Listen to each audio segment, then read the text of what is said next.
Hello everyone. Today we're going to be taking this 2011 Ford Focus on a test drive.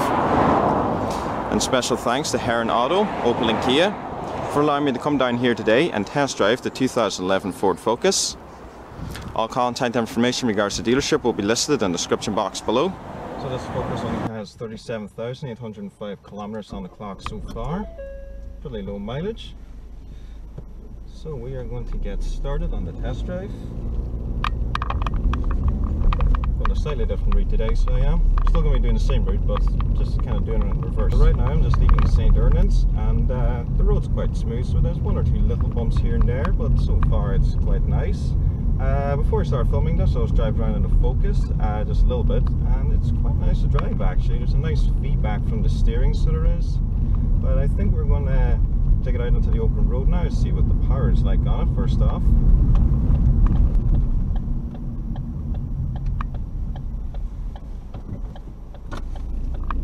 Okay, so we're just on the main road now.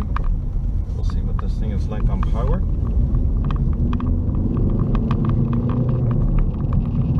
It's quite good. We're pulling power from it anyway. So as you're talking through the engine, first off it's a 1.6 litre TDCi turbo diesel. Produces about 93 brake horsepower and its top speed is about 112 miles per hour. Ford say though this car can get about 61 miles to the gallon, although that's only factory claimed. In the real world you're probably getting around 50, 55, which is still very good, so it is. So before we join the bypass, talking through some of the interior features. This here is an entry-level Focus, but it does come with Bluetooth controls and all the multifunction controls on the steering wheel. It's got air conditioning, and only the front windows are electric, the rear ones are manual. But apart from those little things we're missing, it's actually quite nice in here. I really like this dash Ford have went with it. It has this kind of nice V shape to it. It's very creative looking. This particular Focus is in excellent condition. As I said, it only has about 37,000 kilometers on it, which is not bad. It's very clean, so it is. It's been very well kept by the previous owner. Okay, so let's see about this power again.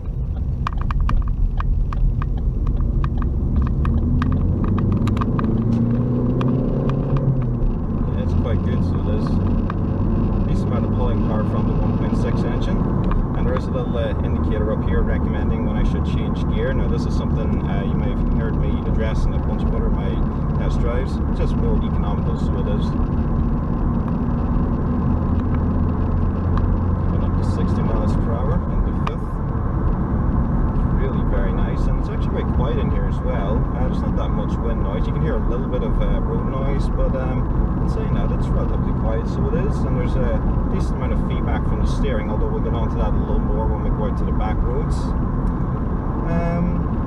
This particular generation of the Ford Focus is the 3rd gen. It came out, and I think it was 2011. So this year is probably one of the cheapest 3rd gen Focuses you'll get, because it is 2011 and it is the entry level car.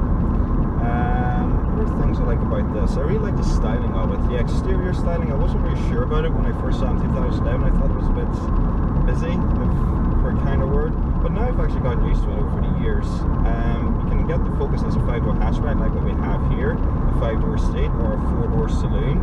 But for some reason Ford have decided to drop the 3-door hatchback that they offered with the previous Focuses. Not entirely sure why. Maybe they thought it wouldn't really fit the styling of this car. Maybe it wouldn't, I'm not sure. But it's the first anyway, so it is. But I do like this as a 5-door hatchback, and these seats as well, that's another thing. They're quite comfy and supportive. You know, it's got my wiggle room in them. Using my side bolstering, and the driving position is quite nice as well. I really like it. It has a very nice thick steering wheel, and as you can see, it's got very good thick 9 and 3 thumb positions here. So I'm just going to drive it a little more. When we get onto the back roads, we'll pick up the rest of this footage and we'll see what the ride quality is like. Okay, so we're out in the back roads, and so far I can confirm that the handling in this car is quite good. So it is, it's got obviously rack and pinion power assisted steering, and you can really feel it going around the bends. It's very light and it's very responsive. It's quite nice to use. I'm going over quite a few bumpy bits at the moment, and it seems to be soaking them up just fine. A little bit of bouncing from side to side, but it's nothing too bad. I mean, these are quite bumpy roads that I'm on anyway.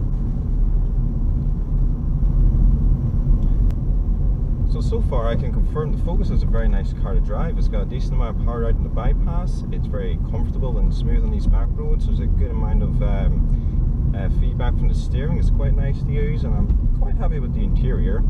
So normally at this point I try to think of something about this car that I don't like. You know, I try to criticize it in some way. I suppose I'm not particularly happy with the fact that manufacturers, even in their entry-level cars in 2014, are putting manual wind-down windows in the rear. I think it's just way too old-fashioned. I really don't like it. I mean, just how much is it to put in electric motors in the back? Can't be that expensive. But other than that, I can't really think of much wrong with it. I mean, it's lovely to drive. It's quite nice. It's spacious as well. It's economical. It's kind of really does everything that it says on the tin, and the Focus always has since it first came out in 1999. It was a massive hit. It sold in big numbers, replacing the Escort. Came with a multi-link independent rear suspension, which transformed the ride quality. So it did. A lot of front-wheel drive cars have torsion beam rear suspension.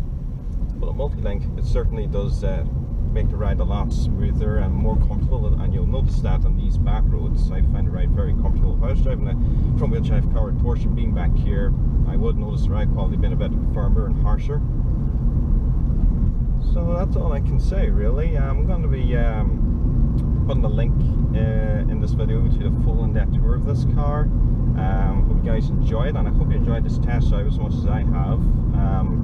Very, very impressed with this car, so I am. So thanks for watching, and I'll see you guys again soon.